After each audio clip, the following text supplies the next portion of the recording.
Muy buenas a todos, bidumeros. Las principales noticias de criptomonedas de hoy son las siguientes. Jerome Powell explica que el dólar digital no será anónimo. Alex Mashinsky abandona su puesto como CEO de Celsius.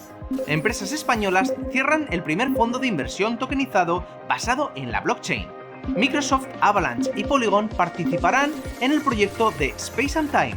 Strike ampliará su presencia en las instituciones financieras más importantes. Si te gusta nuestro contenido, apóyanos dándonos un like, suscribiéndote o dándole a la campanita para poder seguir haciendo contenido como este. ¡Comenzamos!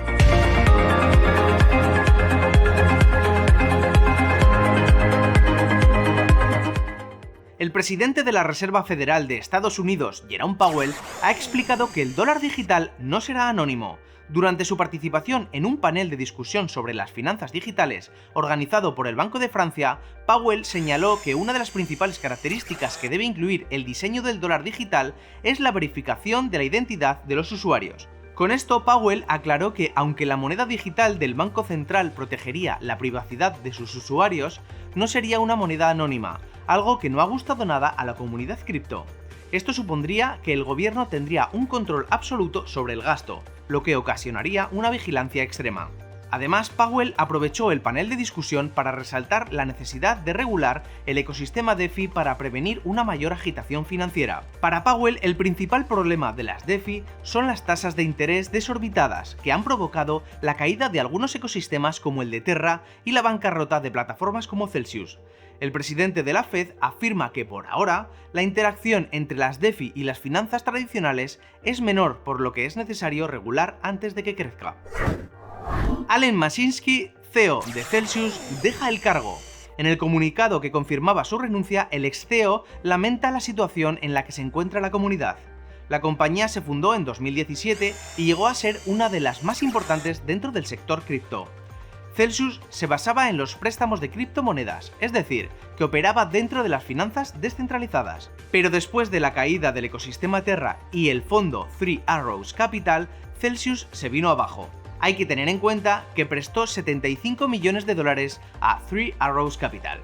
Desde el anuncio, el token CEL ha perdido un 10% de su valor, aunque poco a poco está corrigiendo, según datos de CoinGecko.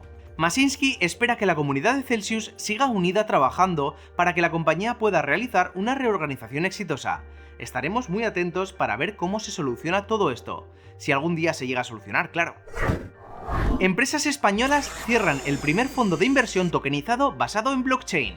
Las empresas Renta 4, Allfunds Blockchain y Onise esperan generar cambios en la industria financiera. El fondo se consigue lanzar después de 4 meses trabajando en un sandbox supervisado por la CMNV y el Banco de España. El CEO de Onise comenta en Twitter que espera que esto sea un antes y un después en la industria española. El director de desarrollo digital del banco Renta 4 apunta que gracias a la tokenización se consigue un desarrollo más eficiente, transparente y sostenible de los fondos. Y hablando de España, la empresa Bitbase, dedicada al sector de los cajeros automáticos cripto, espera instalar 100 cajeros más en España en lo que queda de año, es decir, en solo 3 meses. Con esta proposición que lanza la empresa española, espera doblar el número de cajeros automáticos de criptomonedas que tiene instalados en España, ya que actualmente tienen 93 ya instalados. Además de España, también están presentes en Portugal y Paraguay, y preparan su llegada a Venezuela. Según la startup española, es un reto que ayudará al apuntalamiento de la industria cripto en España. Y es muy fácil entenderlo así, porque mucha gente aún tiene miedo y dudas acerca de cómo funciona la industria. En cambio, usar cajero automático es lo más parecido a usar un banco tradicional, ¿no? Y en relación a esta noticia, te hacemos una pregunta. ¿Tú qué prefieres, un cajero automático o moverte vía internet? Déjanos aquí abajo en los comentarios tu opinión. Yo la verdad es que prefiero usar internet ya que es lo más cómodo y rápido, aunque para gustos, colores. Microsoft, Avalanche y Polygon van a participar en la financiación de $20 millones de la puesta en marcha de la automatización de Web3 que llevará a cabo Space and Time, la primera plataforma de datos descentralizada que potencia consultas de baja latencia y análisis a prueba de manipulación en la Web3. El objetivo de este proyecto es transformar las bases de datos centrales en fuentes de datos seguras impulsadas por smart contracts. Además de los inversores anteriormente mencionados, también se han unido Framework Ventures, Husky, Foresight Ventures, 7X Ventures, Stratos, Hash CIB, CoinDCX y otras comunidades Web3 e inversionistas ángeles. Recordamos que los inversionistas ángeles son personas o entidades que se interesan en promover startups a cambio de una participación accionaria. Chainlink también formará parte de este apoyo al programa de puesta en marcha de Space and Time.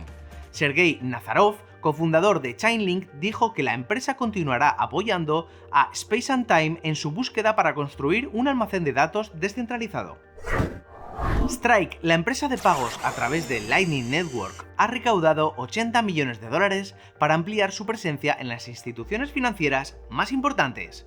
La ronda de financiación ha estado liderada por 1031 y han participado las universidades de Washington y Wyoming, entre otros. El dinero se invertirá en seguir mejorando las funcionalidades de la plataforma y ampliar su alcance, implementándose en más comercios y también en instituciones. Para Grant Gilliam, socio de 1031, la tecnología de Strike puede alterar el panorama de los pagos y los servicios financieros, permitiendo una experiencia más eficiente, innovadora e inclusiva. La ronda se realiza tras haber completado con éxito el lanzamiento de la interfaz de programación de aplicaciones de Strike. Con esta API, la estrategia de Strike pasa por implementarse en instituciones de envío y recepción de pagos. Strike permite que las empresas muevan dinero de una forma en la que las redes de tarjetas y Swift no pueden. Además, Strike paga una comisión a sus socios por implementar el servicio, lo que se convierte en un win-to-win para las instituciones financieras. La visión de Strike es la de ofrecer a los usuarios una red de pagos instantáneos desde cualquier lugar del mundo, utilizando la mayor red descentralizada del mundo, la de Bitcoin. En 2021, Strike fue uno de los socios clave para la adopción de Bitcoin en El Salvador y su API se ha integrado ya en Twitter. Y si has llegado hasta aquí, suscríbete a nuestro nuevo canal de noticias en el botón de aquí abajo. Posiblemente te interese este vídeo que te recomendamos y si quieres seguir aprendiendo sobre criptomonedas, pincha en este otro vídeo. Un abrazo bitumeros, nos vemos mañana con más noticias. ¡Adiós!